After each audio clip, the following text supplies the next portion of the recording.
Hello, my name is Dylan Beckett, and as part of my application, I would like to offer this example of my work in theater. I'll be performing Paul's monologue from the show A Chorus Line. See, my father loved movies, and he'd take us to 42nd Street. We'd come out of one movie and go into another and another movie. I always loved musicals.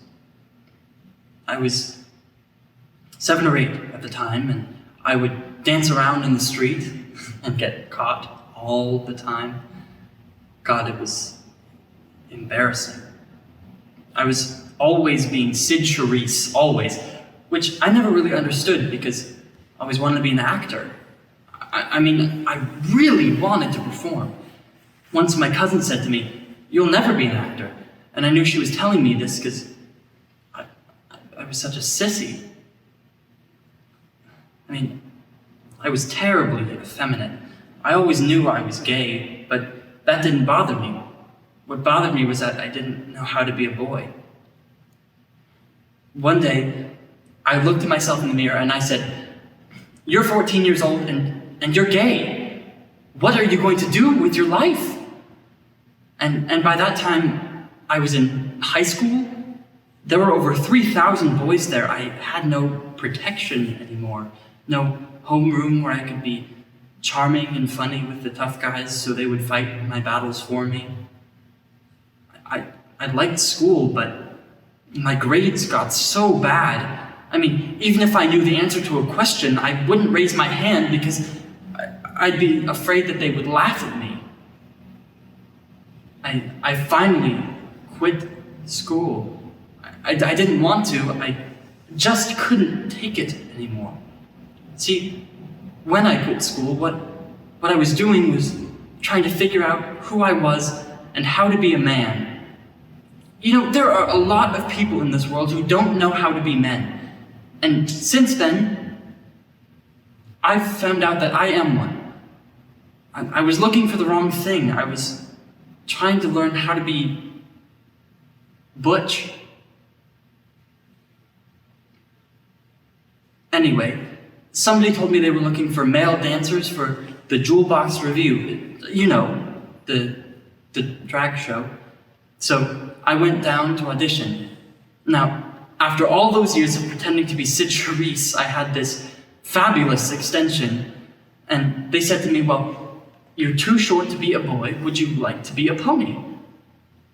And I said, "What's that?" And they said, "A girl." "Well, what do I have to do?" "Show us your legs." "But I have hair on my legs." "That's okay, come on upstairs." So I went, and they hiked up my dungarees and put on a pair of nylon stockings and high heels. It was freaky. It was incredible. And they brought me back downstairs, and they said to me, "Oh, you have wonderful legs." And I said, "Really?" Terrific.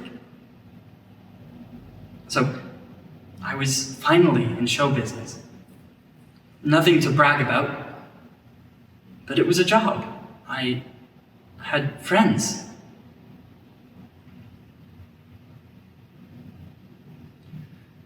We were working the Apollo Theater on 125th Street, doing 4 shows a day with a movie.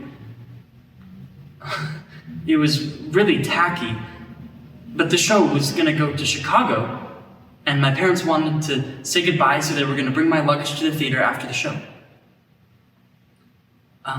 And we were doing this number. I looked like Marilyn Monroe. I had these 2 great big roses on either side of my head, and this huge headdress with gold balls hanging all over it.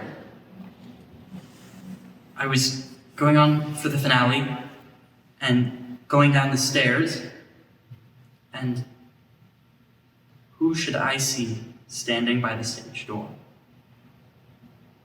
My parents.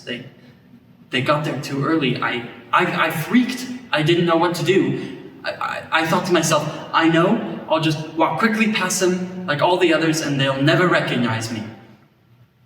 So I took a deep breath and started down the stairs. And And just as I passed my mother, I heard her say, "Oh my God." Well, I died. But what could I do? I had to go on for the finale, so I just kept going.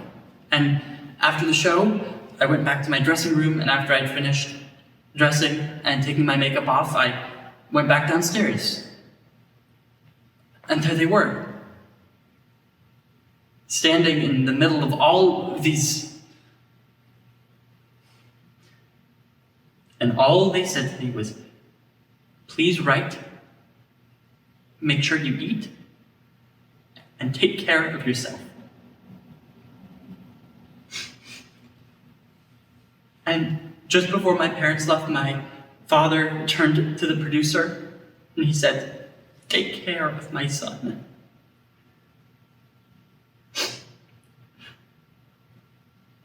That was the first time he ever called me that. And